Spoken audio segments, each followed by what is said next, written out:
From official adventure modules to third-party products, there are many things you can pull from to prepare your D&D world, locations, and creatures. But in the end, the most important thing to prepare is the very next session. Yet how you prepare a session is going to be different every single time. You're going to think of a cool bad guy to put up against your characters, then you'll think of an NPC you want to bring back in, then you'll watch a movie and think, I could use some of this in an encounter sometime. I am not here to explain to you how to prepare your next game session, though I'll go into some tips for that later on in this video.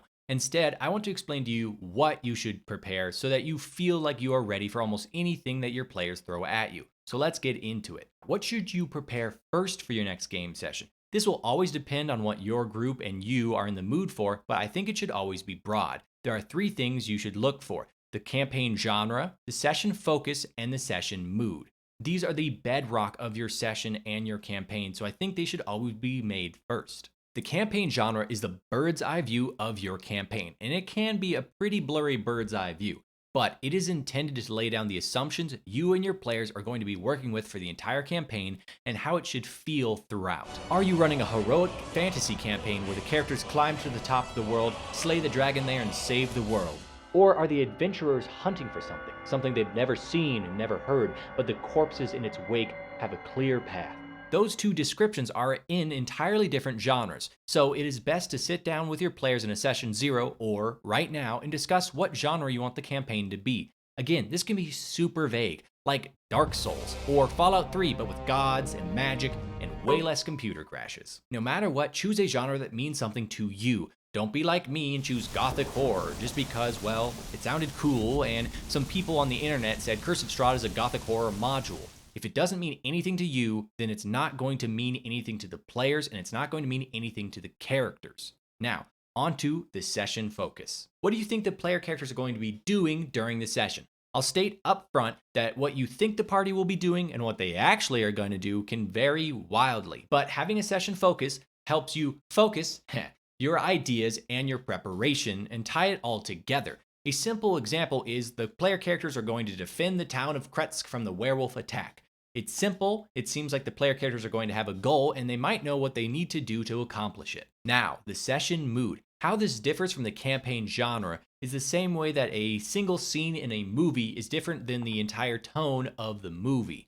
You can have a session of your D&D campaign that's warm and soft and calm in the middle of an entire campaign that is based on the Aliens franchise. Now, make sure this mood, you are putting it down to make the characters feel something, whether that be fear or happiness or victory. With all 3 of those, you should know what assumptions you and your players have about the campaign and where it should be going, what you think this session in particular is about, and what you want to try and convey to the players and their characters during this session. While you could be done prepping your session, especially if you don't have a lot of time or you just like improvising a lot, if you do have more time or you want to flesh out what your session focus hints at, or you want to try and figure out how best to really reinforce that session mood, we can move on to part 2.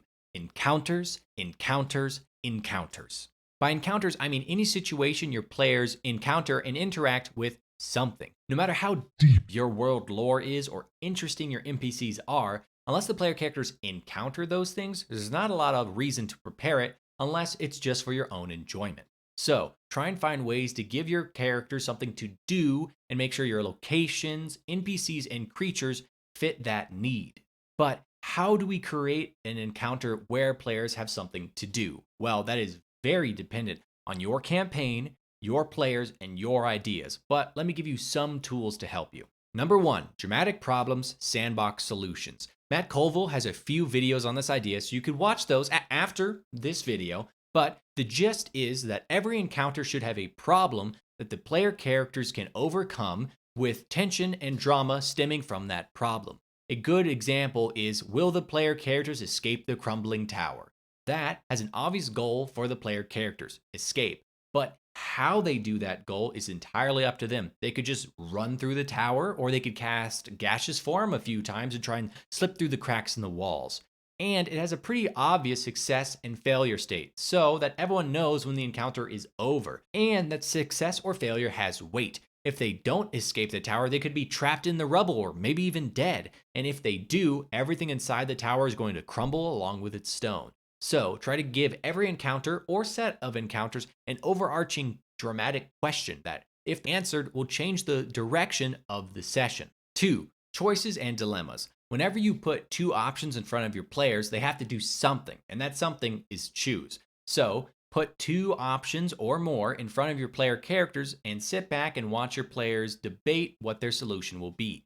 3. Include all three pillars. Officially, there are three pillars to the D&D gameplay experience: social interactions, exploration, and combat. Try your best to prepare one encounter for each pillar every session. Then, prepare more encounters in the pillar you want the session to focus on. For social interaction, you'll probably need NPCs and their motivations. For exploration, you'll need some locations and treasures and maybe some secrets. For combat, you'll most likely need stat blocks and cool terrain if you want to spice it up. Shift which pillar you focus on depending on what your group is in the mood for, or just at random to try and keep things a little less repetitive. Number 4, the cool fours. These are things you should be putting into your session as often as you can to keep players interested and engaged. The first of the 4 is meeting someone cool. This could be a new ally or a new enemy, or it could just be a wizard that helps identify magic items.